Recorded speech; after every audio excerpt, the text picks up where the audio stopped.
আয় ভিতরে আয়।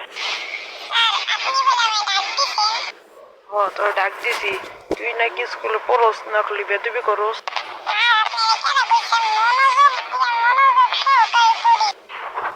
আমার সবাই কইতেছে সব সারি, তুই নাকি পড়স না, ক্লাসে বেদবি করস।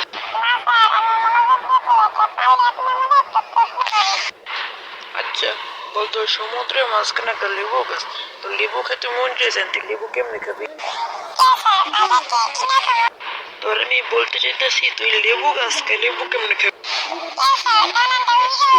ডানা কি তোর বাপি লাগাইব?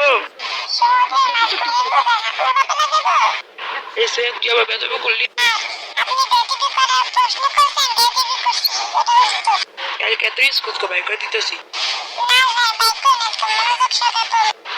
ঠিক আছে দাদা, আজকে আমাদের মাফ করে